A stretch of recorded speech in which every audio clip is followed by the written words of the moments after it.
Thank you so much. Happy to be here and happy to be here with all of you, some of whom I've known a very long time. So why don't we quickly just do a bit of an introduction, if you each wouldn't mind saying who you are, where you are, what you do. And if you could give just a 2-second snippet in that introduction of your thoughts of this topic, and then we'll dive in from there. So I can tell you're thinking really hard, Joe. Yeah. So you want me to start with someone else? Well, yeah, you can start. Well, I was up pretty late last night. You may want to start. All right. We're gonna go. We'll go reverse so I can order. steal some of their lines. Yeah, we're gonna go reverse order. That's okay. I was at the party, but I'm here. But I wasn't. But I didn't own the party, so there's a difference. But I went to the after party. Oh yes. There you go.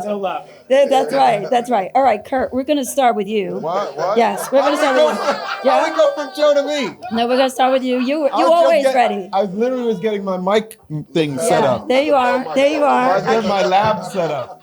So now you know I'm from the hood. You know what? Only somebody from the hood would do this other than Shirk. Come on.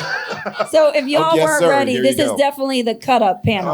Yeah. If you didn't know. All right, yes. Behave. So Kirk, y'all stop acting like black people? literally just were appointed to run this new business, Sundial. So why don't you tell us what you're doing there and a bit about how you think about this idea of general market, total market, inclusive, et cetera, just to kick us off.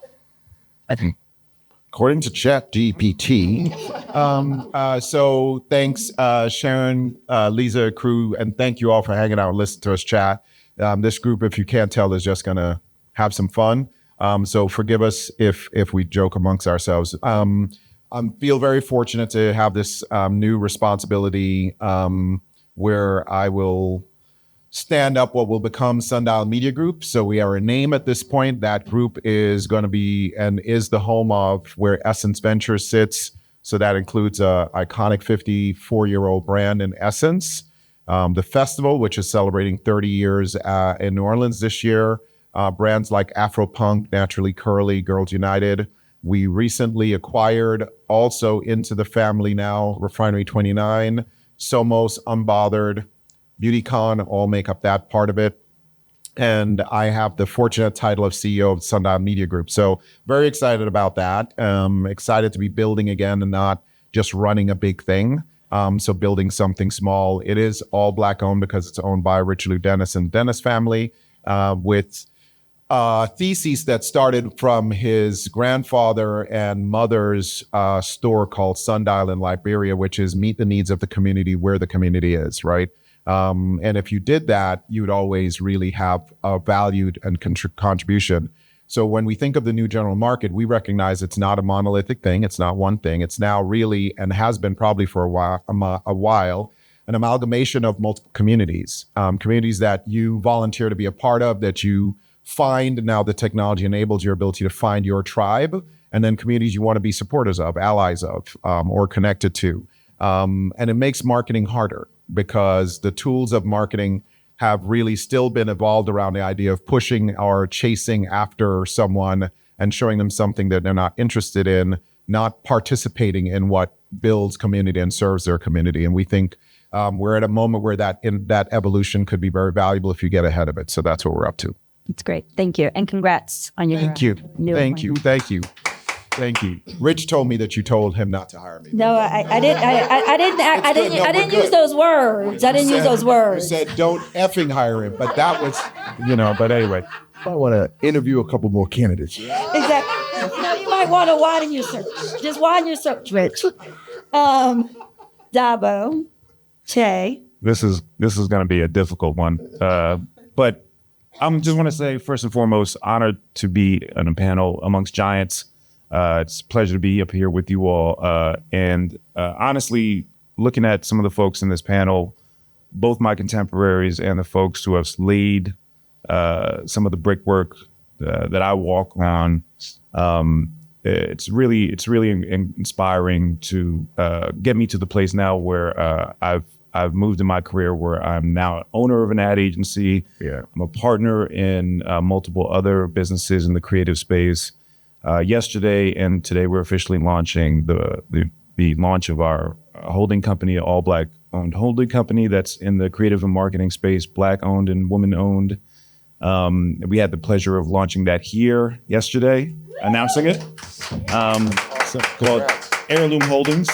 But I think ultimately, and we were talking a little bit about this upstairs, this conversation is not a new one. And unfortunately, it's not one that has evolved much. And I think, what it really comes back down to, and I don't want to, ruin the surprise ending for anyone. But it really comes back down to the line items on the sheet, on the balance sheet. Who's controlling the money?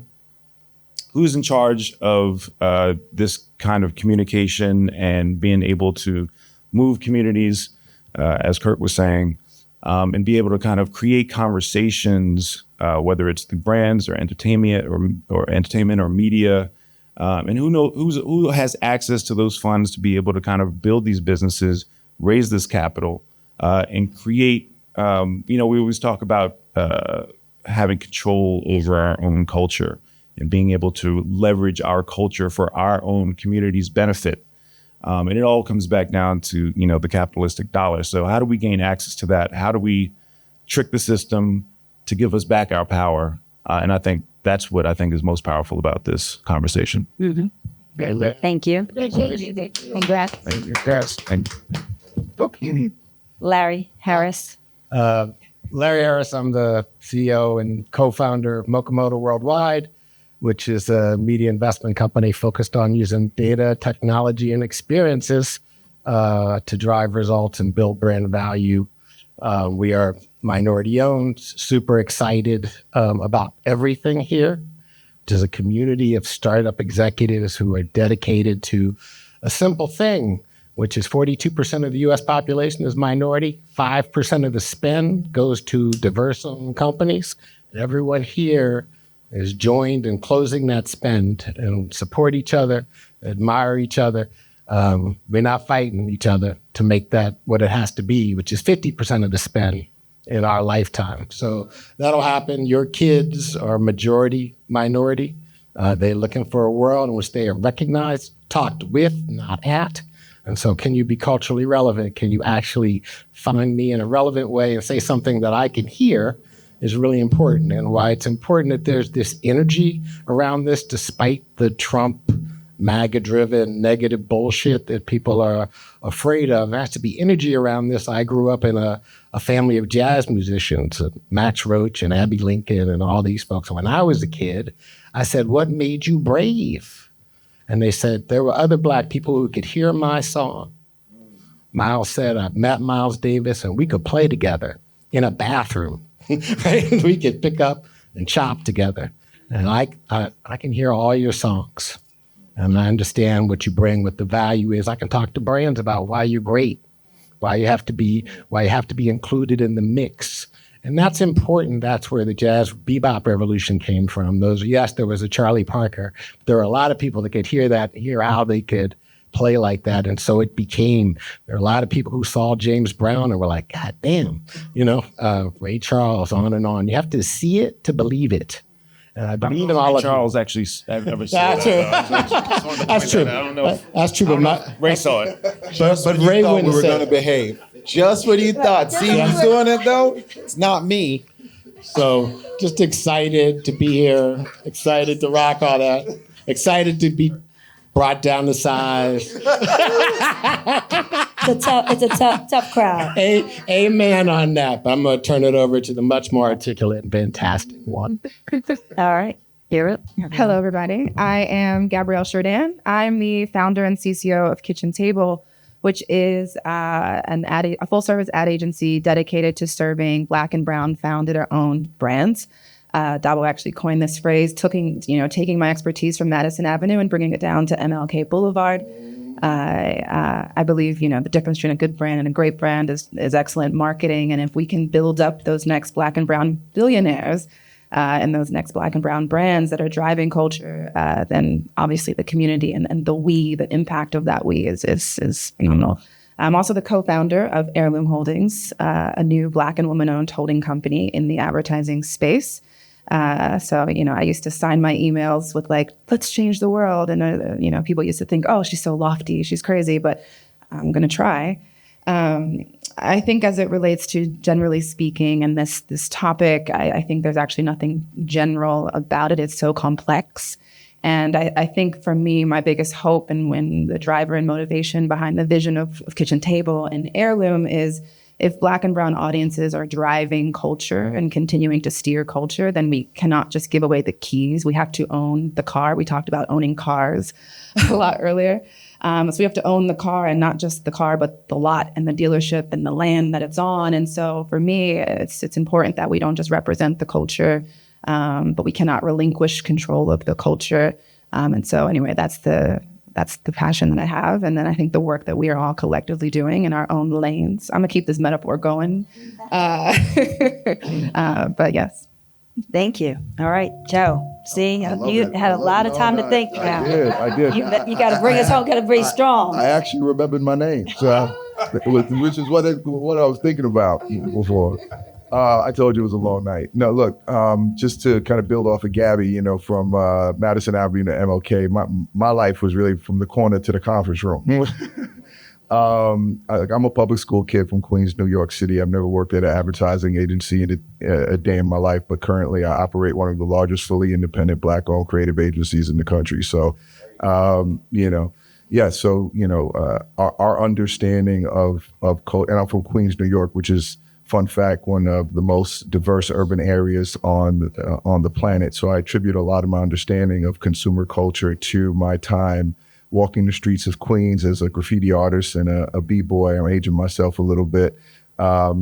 Just people watching and kind of just seeing diversity that was very normalized for me as a kid. So when I see a lot of the segmentation that happens today, it's really not something that was kind of engineered into my psychology, which maybe made me braver when I approached becoming an entrepreneur, because I felt like I was approaching it from this kind of pure perspective of kind of cultural unity or seeing a lot more common ground than, I started to experience when I entered into the industry, first as a consultant for J. Walter Thompson, then launching my own events agency in 2000, that by the time I was 30 years old, I had an 80-person agency. And then the housing crisis happened and I went from 80 to 8 and, started to realize some of the polarity in the marketplace that created these headwinds that really kind of impeded my ability to scale. So in 2015, I launched Hero Collective, under the auspices that consumers don't want brands anymore, they want heroes, right? And that every brand needs a cultural superpower in order to stay in the cultural conversation. And I truly understood the power of us. And the power of us is our dichotomy, our ability to live in our world and their world at the same time, right? And I think that's the power that makes us impactful to this idea of powering the new mainstream, because we live in this constant state of duality, right? We understand the cultural nuances that are so important when trying to create that cultural currency, that cultural relevancy, but notwithstanding how that needs to translate in order for us to exist within the broader society, right? Our whole being has been about trying to gain adoption or validation by those that we've needed to liberate us. So by default, we make mainstream culture richer, right? Because we need to find a way to be additive to create a reason for being. And in doing that, we've ultimately turned this kind of very heterogeneous society into a homogeneous society that has really been influenced by our culture. And so what's happening now with this new mainstream, you're seeing kind of a scurrying for those who have been so used to just licensing our ideas, or hiring us to rent the IP or the intellect to be able to fill their knowledge gaps because they have no interest in living in our world. And now there's an awakening that's resulting in us understanding the value of our IP and trying to now organize. And we're very much in the early innings. And, I was just talking about this with Kirk about how we need to unify and we need to create more walled gardens so that we're just not renters and licensors, we're owners. And we control kind of the full funnel of, the cultural currency that you're trying to adopt to power your brand. So how's that, Maria? That was yes. We'll just go home now. No, thank you. That was perfect. Joe woke up. Yeah. I mean, when you think about it, we have between having creative agency, having data centric, having publisher, it's all right here. I mean, what you guys could do coming together is pretty impactful and powerful. One of the things we were talking about upstairs, though, is that this idea of this new general market, this new America is not a new topic. It's an incredibly old topic. And so while Dabo talked about his current iteration, I know Dabo from when I was his client at HBO, when he was at Spike, and that was like in 1998, maybe. So before. I don't want to talk about it. Right? It's all behind me, and I feel my knees creak the more you talk. But listen, mine too.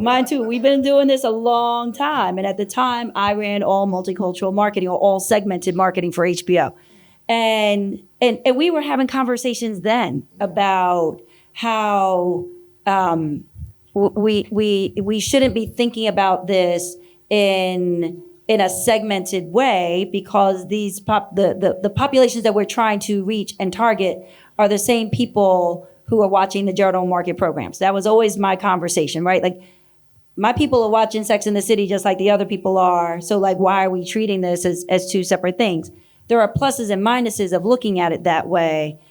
But I am curious, Dabo, because you have been in these conversations for a very long time, what's different about the conversation then versus now? Like when you were approaching it then versus how you approach it now? For me, one of the key ingredients to the change in conversations is really around the technology and how, social media is democratizing a lot more of these conversations. On one hand, we talk about how technology is kind of making us dumber, and kind of dampening out some of the sharp edges of intellect. But on the other hand, people are having more group conversations now. There's a lot more consciousness around what is happening, what the blocks are, what the guardrails are, and how do we kind of create new information and new ways of working together in order to kind of push a holistic agenda. I think everybody, before a lot of this social technology came along, we were all in our own respective lanes. We're all grinding hard, even though we were grinding supposedly towards the same goal.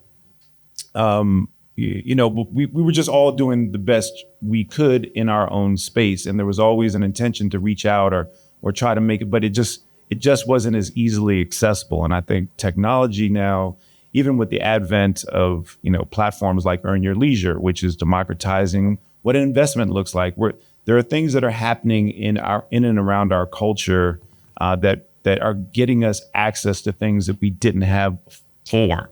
So, Gabrielle and I have conversations all the time, and we talk about how this is a renaissance moment for our culture, right? There's an opportunity for us to be well-versed in a lot of different things that we did not have access to.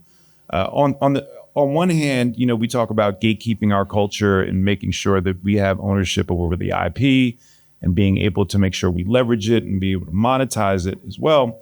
But at the same time, I think some of the barricades around what was traditionally known as general market and some of that gatekeeping that they have been so good at doing for so long, the attrition now is starting to happen as well. And so we're starting to have an awakening, just like Joe this morning, who is now waking up. I'm halfway there. Joe woke up. Joe woke. Stay woke, Joe. Stay woke. But yeah, we just, I think there's a bit of an awakening and an illuminating in the space where we're all having access to technology, to information that we didn't have before through this technology.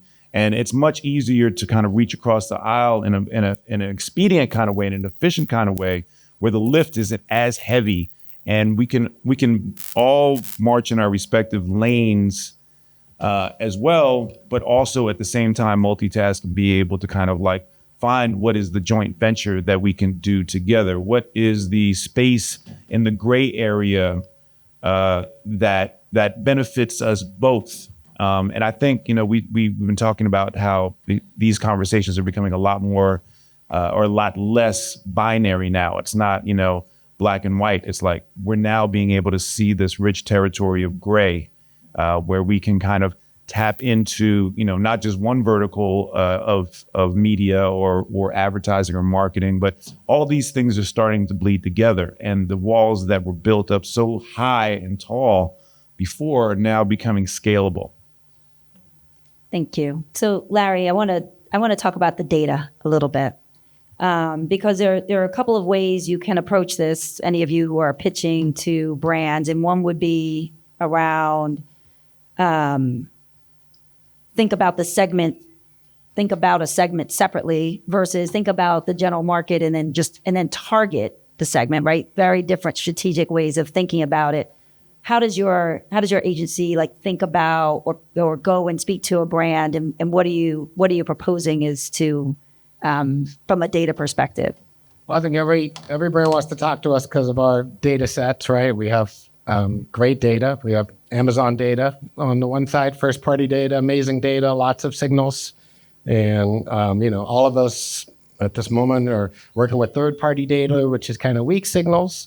We're blessed to have what essentially would be called second-party data. My team worked on the census, and what they developed there that was clever, that hadn't been done before, was letting people self-identify for ethnicity.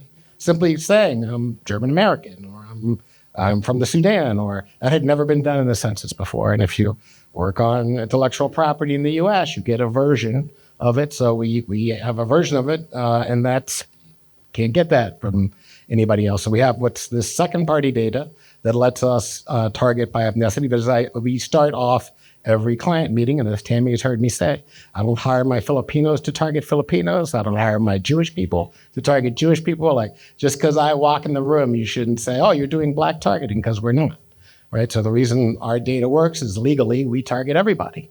But if your messaging or your location or how you're doing household or whatever lines up with someone's story, right, then it actually overperforms. And so what you see with Amazon, everything performs great because the data is amazing.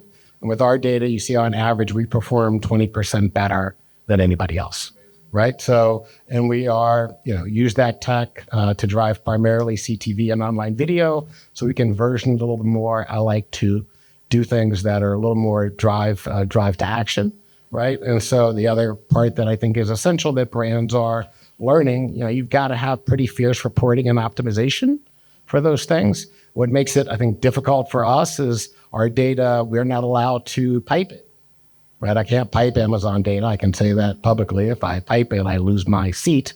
And our data in particular, we will license it to certain people, but if you use those segments, they expire. And we use our data primarily to get insights. So you come and you say, we're trying to reach this audience, and we'll get some insights that you'll agree to. And we use it to build an audience. And then we activate it on a DSP, right, against what your desires are. Most of our clients, because we're minority owned, are, they're about driving traffic and transactions. Right? Nobody's come to us yet and said, wow, we got this brand campaign.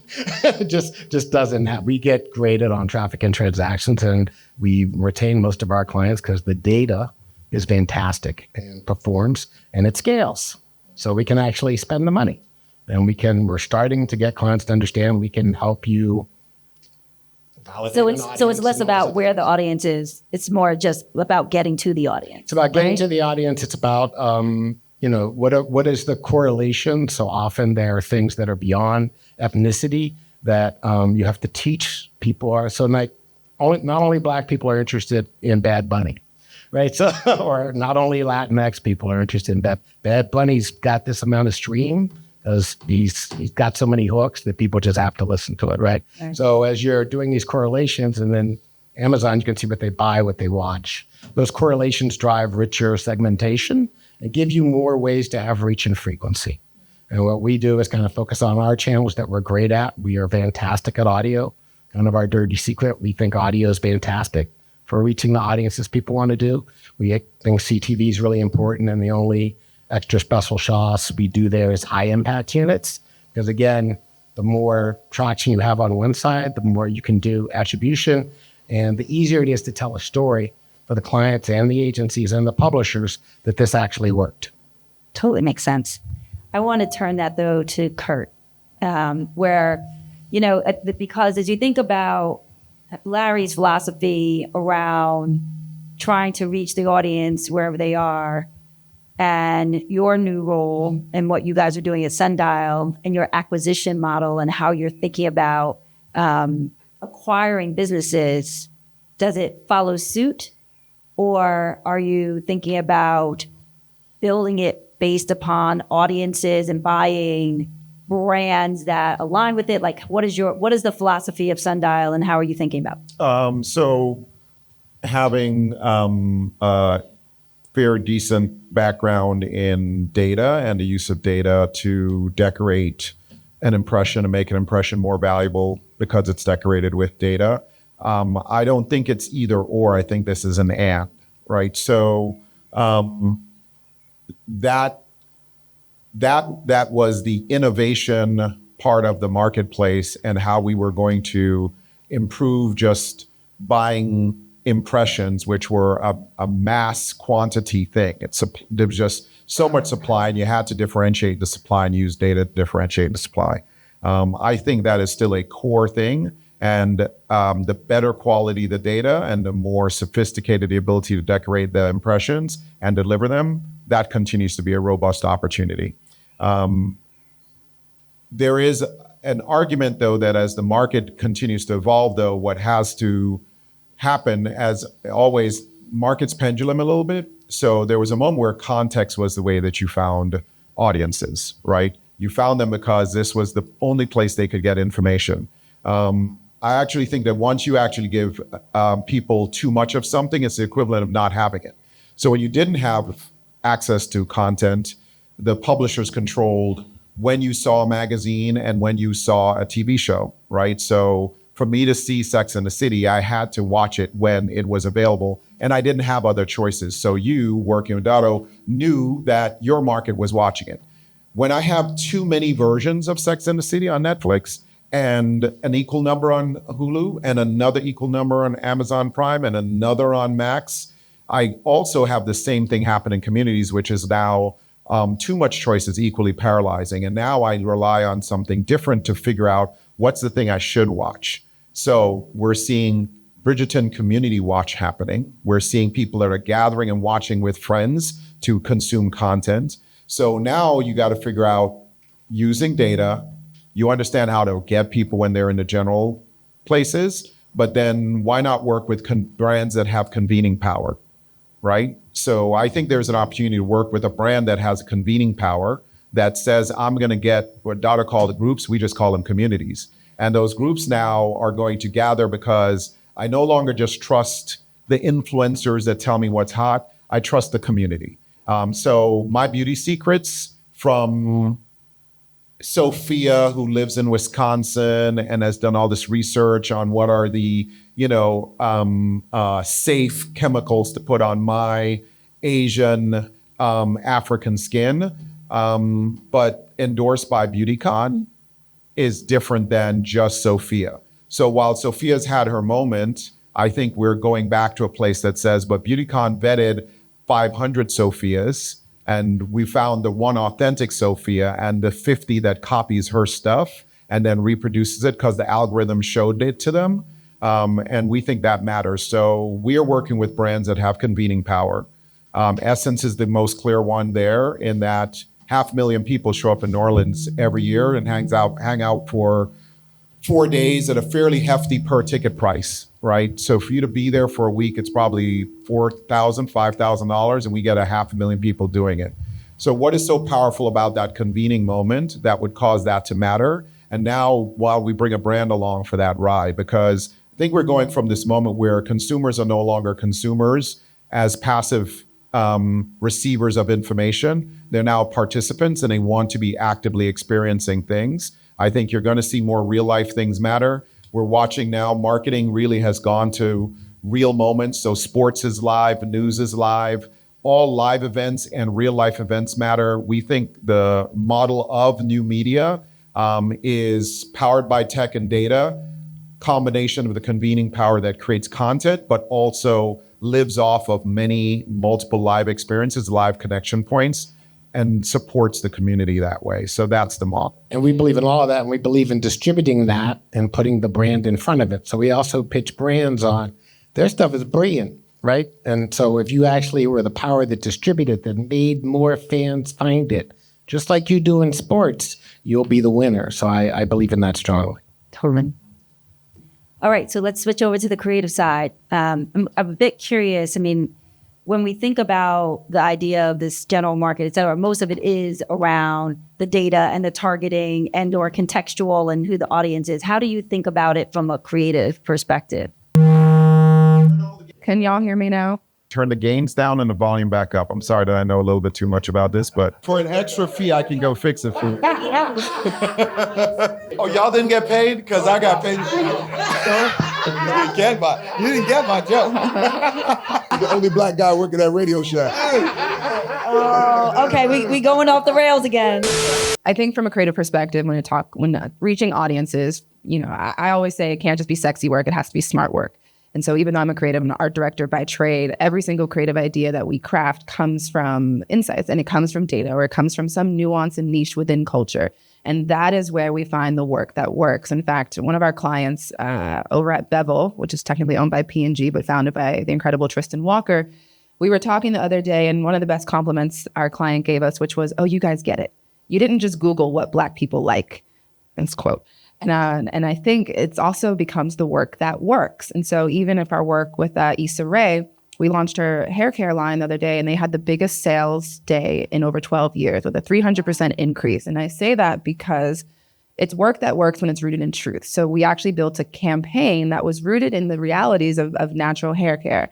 Whereas every other brand, I've been in the shops. I used to work at McCann at 72, and they're selling hair care like it is this poetry that comes out of your scalp and legacy laced through all of the shampoos. And we were like, no.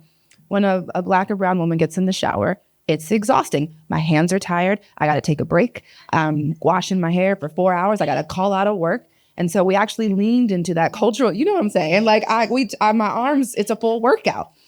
And so we leaned into that cultural nuance, that insight from we found the tweets. We didn't just go to CulturePort, which is our strategy house that pulls trends and insights, but we also went just to the conversation, not just the headlines, but to the group chats, to our team that actually looked like the audience. And so it was because of that nuance, and it was because of that insight that drove the creative, which is literally Issa Rae keeping it very real about her hair care wash day. And the commentary, even Tracy Ellis Ross was like, "Oh my, this is so good. I've never seen anybody get me like that." And the forget what the awards will tell you, is what the people will tell you about the work. And so I say that to say that, everybody can't do that.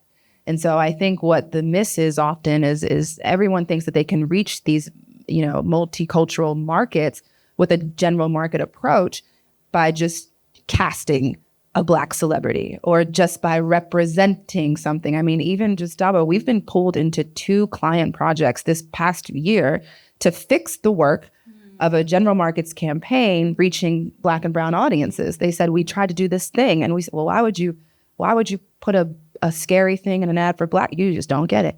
And so I actually love when you can teach someone something and when you can use that insight and turn it into effective work. And so I do believe that, the world is just Googling what Black people like, what women like. They're just pulling some insights and they're just saying, okay, well, according to this Nielsen report, Black women feel this. Therefore, let's cast this celebrity and that it's what's going to appeal. And I think we talked a lot about how, particularly this generation, particularly Gen Z, they see through the nonsense in a way that maybe back when we were doing it the traditional ways, it was a lot easier to hack. And so you're now dealing with a smarter audience. You're dealing with platforms that have smarter algorithms, right? TikTok is not built for brands. TikTok is built for the people. And so you have to use truth in order to land in culture. And so that is, I think, the work that we get to do. And even at Kitchen Table, while our brands are Black and brown founded, their audiences are everybody. We were able to take Status Pro, which is the very first VR game to get the license by the NFL, founded by 2 Black men. We launched their campaign and they went to the #1 game in Meta Oculus Store because we leaned into the truths of culture. We made the NFL cool. We were able to compete with Madden. And so I think, I just get excited about, the power of our truths and just making sure that it's the right people telling those truths in order to land in the right hands. So I hope that answers your question in a very long way. No. That was perfect. Would love to hear kind of your thoughts, your company and how you guys think about it.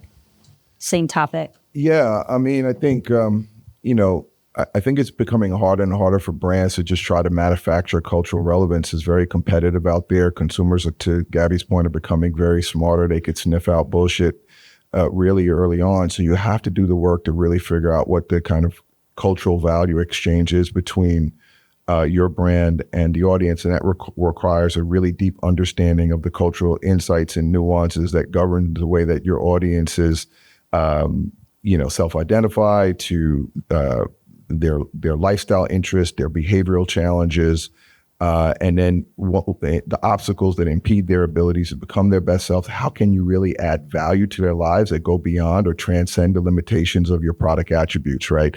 A lot of brands in your competitive set, you have to assume make really good products. So how are you endearing yourself to consumers so that you can stay in the conversation longer? And I think that's a challenging idea for brands because it's an upper funnel concept that sometimes requires an investment to elongate the kind of the relationship continuum to kind of build that equity over time. And like to Kurt's point, the data story, or whether I want instant gratification, so I need data to reach people, and I want to just focus on a conversion-based business, or I want to lean in and I want to focus on convening people.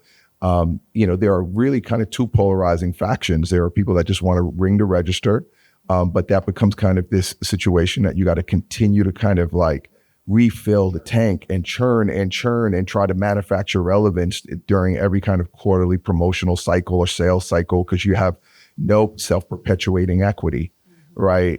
So I was just recently with the CMO of Rocket and companies, and he was the former CMO of Airbnb, and he was like, Airbnb doesn't have to market anymore because all of their now hosts do all the marketing for them, right?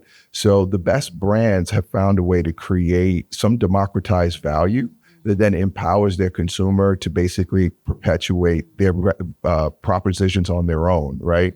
And Dove doesn't sell soap; they sell self-confidence. Right. So when you engineer your cultural point of view, you can then translate that into a narrative that allows you to kind of show up in culture in a more omnipresent way that kind of gives you entry into communities that you wouldn't otherwise be invited into. And Kirk, If I could, because what Joe just touched in is what I think is where we're heading. And I think this is the moment where the creative agencies that understand that well partnered, again, all of this sits on top of tech and data. So I'm not an either or person, because that's par to play the course. If you don't do that, you're not in the sport. But the ones that actually figure out how to bring a brand now from this place of presenting a message in front of a consumer to participating in the consumer's community that they belong to, which is what Dove has done, which is what Airbnb has done for travelers. It has said, I want to allow people that want to actually travel themselves, which is I'm going to vacate my house and I want to make my house accessible to another traveler. And that community of the people who are lending their homes and renting their homes needed something to catalyze the community. They found a way to do that. And they've created a community that works. And now they need to keep feeding it, but it's different than they needed to do when they started recruiting it. Dove has gone from selling you something to clean your skin to actually creating self-worth, self-imagination, self-reimagination, redefining beauty. And by doing that, they've joined the beauty community and they've transformed the beauty community. That's the kind of marketing I think is now required again, because I think we have gone through the speeds portion of this. Or if we stay in the speeds portion of this, let's be clear, Amazon, TikTok, Instagram all get all the dollars, right? It was about 6-7 years ago, we realized that 80% of every dollar that was being spent was going to a platform. The number is still increasing. That runs out. But I think what's happened is that those algorithms have flattened culture. They've thinned it out so much that today's consumer is a little bit like, yeah, I know I'm going to go 1, 2, 3 reels and ad. I know I'm going to go 5 reels, then ad. Like I know what the routine is and they've already figured it out. Right. So that ad blindness is working. And I think we're coming back to a moment where real integrated marketing matters, sponsorships matter, tied to and sitting on top of why every brand wants a branded content idea, right? That's what your business is turning into right now, right? So I think that's where we go next. Now, here's where this really matters to us. Most branded content ideas they want need creativity. Creativity sits at the edge of where culture is innovating. And Comerica's true IP is culture. And culture's IP happens to be Black and brown. Black and brown ain't getting paid that much to be driving the IP of culture. And then the culture, that the IP of America. Our biggest export is our culture. And we're the owners of it, but we don't get paid for it. There's the rub. So what are you going to do about it, Kirk? Like, what's your plan?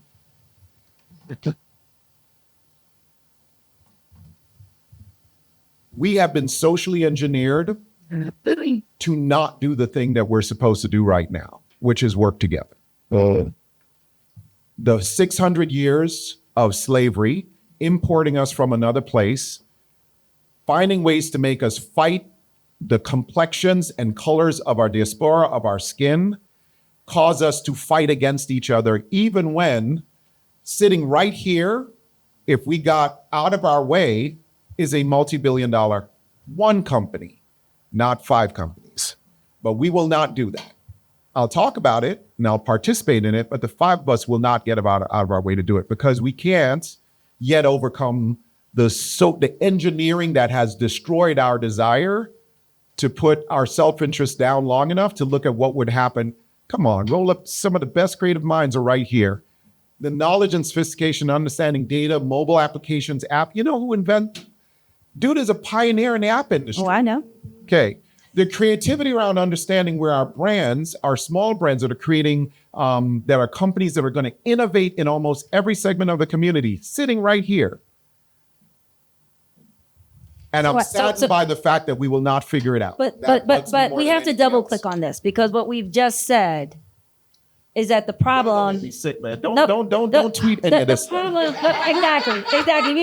But the problem is we literally just said that the problem is us. Don't X this. To some degree, right? That there is, and I was having this conversation literally last night with another entrepreneur who is trying to navigate getting more of the share. And Kirk and I could probably speak to this because we've been on that side of the table. And what I said to her is that one of the biggest challenges is that there's so many people coming at a brand who are talented, smart, sophisticated, know their stuff. And if you have $1 million, what are you going to do? Give $1 to each one? And even if you do, that doesn't actually make a dent for anyone.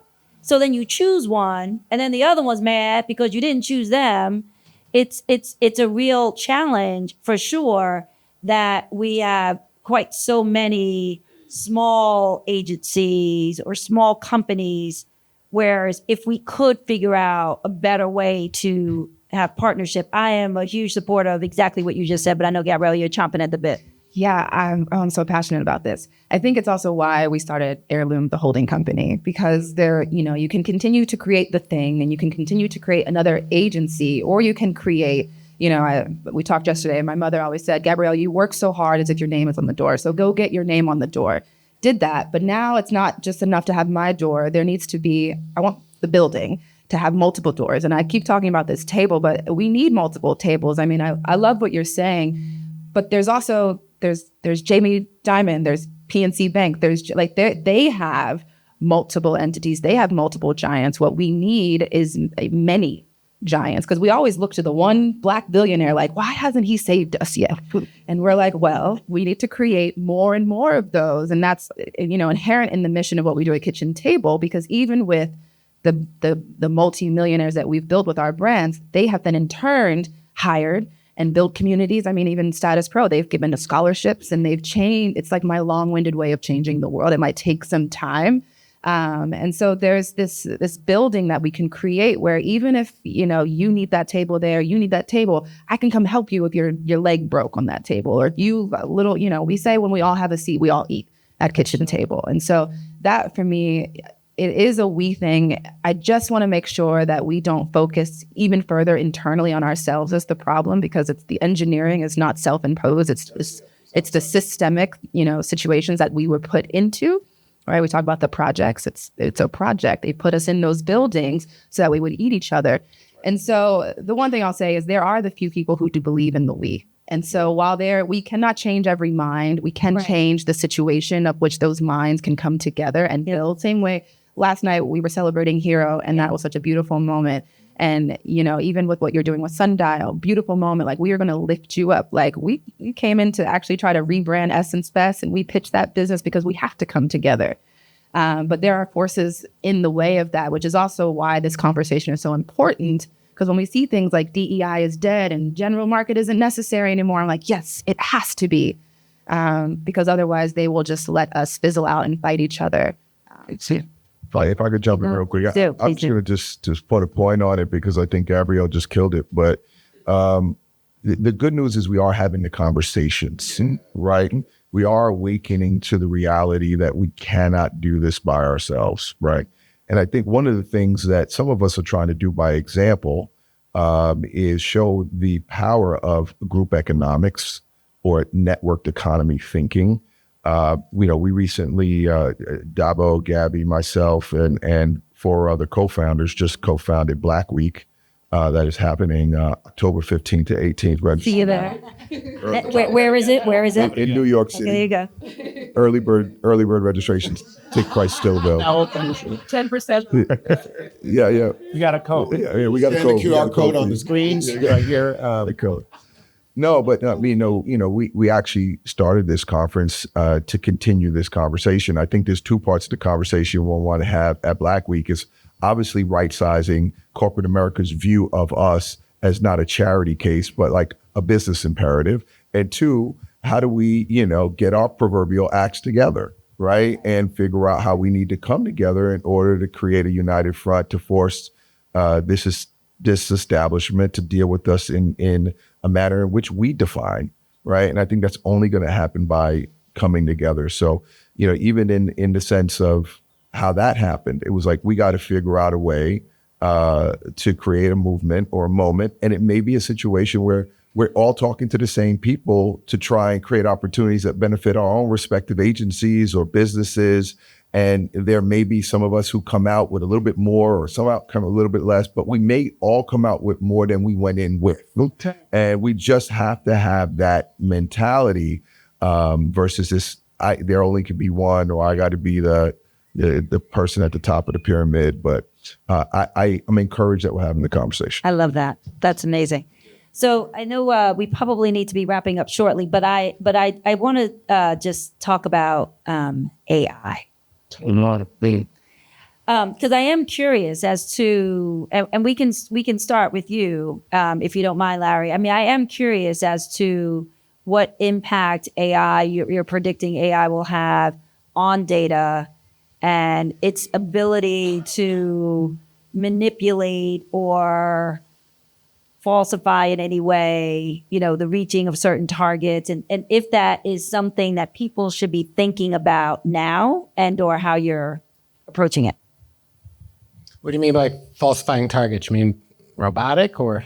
Oh, okay. All right. Maybe like data bias and programmatic advertising. Right. So, if you work on a financial client, then you actually have to tune your machine learning to take out the redlining. If you trained it to redline, it will get better at it, right? So the hardest part about AI is the two things. How do you train it, which we do human in the loop training of our machine learning so that it's, at least 10 times that the machine learning is tested against itself as it improves. There's no such thing as perfect machine learning. And then every month it has to be tuned after you do those things. And it's also only as good as the data you put in, right? So if you put in garbage data to training AI or training machine learning, you get garbage. And it's good at garbage. It's not different than humans in that the cream and the scum rise, right? So the good AI is fantastic. The bad AI hurts people and will hurt people and will hurt the media business. And it's not a question of, I bought some machine learning off the shelf and I'm good to go with my algorithm. That's not what it currently is. So the issue is going to be that the big boys have so much data, right? Facebook, Google, Amazon has amazing data. I would argue better data than Facebook and Google. But publishers will have their own data. They'll probably use it differently. Everyone will use it differently. It's only what you make of it. It can't do things by itself. It can be used for evil and for good. And I think that different people will use it differently. Creators will use it to source. Storytellers will use it. All storytellers will use it for inspiration or to find other storytellers. It's a great search vehicle. And publishers will use it not just to find ideas, but also to distribute. It's great at distribution, right? But can it do harm? Of course it can, like all human things. And it will be used for bad. People have to make sure they're up to date on it. Kirk, how are you thinking about AI over there? Everybody all the work you do today is not the way you're going to do it in 5 years. That'll be that quick. So whatever you think you do today and that you think is your craft area of expertise, if you haven't figured out or started playing with some of this, whatever you're doing now is irrelevant and it'll happen within 3 to 5 years. So the publishing industry will use it to actually create content and everyone will get comfortable with it. People are not going to be like, oh, that's an AI generated movie. They're going to just enjoy the movie. That's going to happen. Like we all panic because we're like, oh, that's going to put these people out of work. The consumers are still just going to consume and it's going to be there and they're going to have it. The danger is that artificial intelligence is also artificial intimacy. So that's the other version of AI it is. So you just have to be aware of it. I think Larry's point it will be as fantastic for good as it will be for evil, will be the challenge. I think our industry, creatives, content creators alike, need to become proficient at using it to automate the part of your craft that is simply repetitive anyway, and that a machine can do better than you can with consistency. What I think it speaks to is, again, the point Larry made, which is that source data or original IP is what matters. Mm-hmm. So what it doesn't do is general intelligence at all, and it takes general intelligence to come up with an original idea. Mm-hmm. So it will never generate an original idea. It'll just simply plagiarize things it's seen. So now more than ever, creatives that are the creators of brand new, never thought of before concepts are even exponentially more valuable. And if they become really expert at using the tool, then I think the world has more creativity, not less creativity. It gets more exciting, not less exciting. Anyone want to add anything on the AI? Can I add one thing? Because I think this is important. And I do mean this sincerely. Like we struggle as an industry. We have these fantastic storytellers, and yet we struggle to tell them at the speed at which consumers actually consume them. Right. So as you start to think about stuff and you have to think about it more, not so that the consumer can pick the ending, but so you can vary it over time without having to say, oh my God, I've got to do a whole new This Bud's For You campaign, right? Where you can do more things that are, I don't know, kind of like the way the Lord of the Rings was shot, where they just shot it all and then they were, so that they wouldn't look like they were 3 years older every time. But you have to think more about, when you've got a great concept, how do I put the pieces together so that if I get a great opportunity, in essence, what's that look like? How does that cut? That's AI, right? Because you're going to have your rhythm of cutting. AI is great at that. You take a track and you put it in, it can actually crush that, provided you've put in good data, which is storytelling assets that you like, that are like, this is what hair is like in the winter. This is what hair is like in the fall for Black people. You shoot all that now. Now you're just chopping it up, making it happen 5, 10, 15, however it works. And now you'll know the person on their device prefers the 10-second commercial. Right? And you can actually just do that. So that intelligence is good. We're not there at an industry yet where any client is willing to pay you to look out like that. You get your 30 seconds done. They're like, oh, that's amazing. Right? But the reality is that what you did was so good. It should have been, you had to have faith to shoot it a lot, because that's the only efficiency that you'll get, right? The stuff Joe rocks, like, you have to actually go beyond the pilot to be efficient, and you're going to learn to be efficient. And so that's Joe, like, want to say something? Yeah, I mean, I think what's really interesting about how both Larry and Kirk approached AI, Kirk spoke more about, there's two types of AI. There's generative AI, and then you have like the machine learning kind of, which is really all about kind of predictive modeling, right? And, there are also two parts of AI that we should either be excited about or concerned about, right? Because AI, what they both have in common is the output is only as good as the input, right? So as we start looking at, because what we talked about, the beginning of this is like the new mainstream or the new market, or I forget the title. See, I'm forgetting again. General market. The new general market, is who is going to have the hands on the keys, kind of determining the cultural idiosyncrasies that should be considered when creating character X or storyline Y, right? Is it going to be us or is it going to be them? Right? And they're already fumbling around trying to figure out how to replicate our insights in creating traditional ad campaigns, because Gabrielle, myself, Dabo, we're not being invited to the big pitches that are then resulting in work that is being called culture. So I'm concerned that there's still going to be attempts to replace us in terms of those who put in the inputs that then inform the output, unless we can use this as an opportunity to show how important we are in terms of informing the creation of whatever the output is to ensure that it's culturally relevant and applicable. So see that? Yeah. That's my issue, right? So Joe just hit it again. This is artificial intimacy, because what they will do is that they'll take something that someone did and pushed it up on TikTok or pushed it up on Meta, on Instagram, and the algorithm flips it. And then what large, big agencies whose business is margin, not to actually do something creative for a single client. It really isn't. Just take something that I have on the shelf and just give it to the client. Convince the client it's new. I will use AI to run this idea, and now I'll produce it 1,000 different ways, and I'll push it out, and I'll use the tech, programmatic tech, to see which ones get a response, and then I will move my campaign to that. That is where they're going to go. That's what I mean by saying the algorithm and tech is flattening culture. We got to watch for that. If we do this right, though, the original creative IP that comes out of shops like this, that comes out of talent, real human talent, gets more valuable, not less valuable. But you got to be careful, because I just think there's going to be this sort of copy and paste method that tech will do faster than anything else. It'll copy and paste. Come on, we could write a press release on this panel and it'd take 4 seconds. Right, for sure. And that's the danger of it. Right. If you weren't here, though, you didn't get it. Right. And that's the difference. I think if I can get that, and Joe, maybe you said it. Sharon, give us more time. Exactly. How much time we got? Whatever.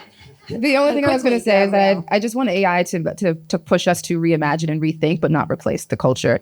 And so, and it almost loops right back to the general market and the generally speaking, as the name is, conversation, which is, the general market agencies are hiring just a few people of color at the table. And now they think they don't need to go to any Black-owned shop. They don't need to target Black audience because they put Tracy Ellis Ross in the campaign. And so in the same way that it could be very easy to just replace and simplify, I hope that the AI conversation, similar to the general market conversation, just pushes us to rethink, not replace, or, level it up, but not level it up. All right. Well, we have to wrap it up, but I do want to give each of you just a few seconds to close out any closing thoughts that you have. Ending your time here at Cannes, anything you want to achieve here at Cannes. There are a lot of announcements this week. So we'll start with you. Any final remarks? And just, bring your best self to every conversation and opportunity you have to inform people about what you do, and what makes you different, what makes you unique. Just be a perpetual student. This is a marathon, not a sprint. There is a sense of urgency, of course, but like we are in the early innings of, I think, of a cultural renaissance and evolution that we all could play a meaningful role in. And so don't feel like, there's a time limit on your ability to take advantage of it. But soak it all in. It's our time, and we just have to just claim it. Great. Thank you, Gabrielle. I think I'm just very excited about the table getting bigger, and there being multiple tables. And I think even with our announcement of Heirloom being one of the first Black and woman-owned holding companies in the marketing advertising space specifically, I hope to continue to see, more chairs pull up.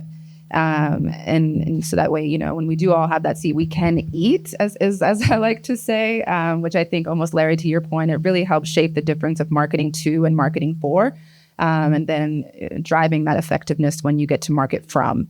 And so I am excited to see the growth. I'm excited to see the caliber of cultural work out in the world heighten. I think, we had a Essence Fest activation last year for Bevel, and people walked in and were like, whoa, a Black-owned agency did that? And it's like, yes, like that's what we can do when we do it together. So I'm excited about that and all the conversations around it. Great.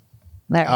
I'm excited. So many folks are here. God bless all of every. It's like, I started as a copywriter. I came here thinking I was going to win a lion. I didn't. But in any event, I started as a copywriter. There were no Black people here but me. That 1 year, I was the Black person, right? That's before Spike. And it was back when people would get excited about casting. We did a spot for Budweiser, and we made the umpire Black, and it was like a revolution. The director, Joe Pitka, had to fight for it. Because it was in Cardinal Stadium, and they're like, "Oh, it can't be a Black umpire." And Joe Pitka fought for it because he was a bad white boy, and he won. And so that spot was, but we're past casting. We're back to what we do, which is storytelling. Does not matter who you are. Tell your story. If you're diverse, tell your story. Come, tell your story. Let everybody believe. And then when they're in front of clients, they can say, these people are bad, or you need to talk to Joe, or, Kirk's going to do something special for you. He's got this little festival that all the women go to, right? If you're trying to reach them, maybe talk to Kirk, or maybe be the person that expands that, right? But that's my role. I sing for everybody. But to see so many people here, to see Inkwell, to see this, to see people winning awards, are proud to be up for Lions. I literally remember when there were no Black creatives, right? It was just Valerie at Uniworld. She would come, right? So it's a joy to see people working in publishing, kicking it with a new holding company, really excited to have that company. And I remember Joe coming here and faking a company, and now he's unbelievably rock star, pulling the queens on people like I was from Harlem and didn't know what he was doing. Hats off, my brother. Hats off. Just excited. Let's do this. It's our time. For me, neither one. They cut you off. Here we go. I got it. All very exciting. I agree with everything that everyone else said. I'll make it quick. I want to just go back to something that Kirk said, and I'd like to challenge. I want to challenge that notion that we won't do it. We won't work together. I think I got really excited. You said there was $1 billion up here. I'm like, let's make that happen. And I also, I challenge everybody on this panel. I challenge everybody in this audience. I challenge everybody at this festival and beyond. Find ways to work together. We're much more powerful together than we are as individuals. We put our egos aside. We heal our trauma. We move forward. This, we are favored. We are highly favored on this earth, and we should not take that for granted. We don't have to wear Balenciaga and Louis Vuitton and logos out here to validate who the fuck we are. Joe, tuck that Burberry in, please. The Burberry is showing, brother. I'm just saying, we are as valuable as we know ourselves to be. We don't need validation. We just need to work together and see it in each other and lift each other up. So thank you. Take us home, Kirk. God bless. Good night. Thank you all.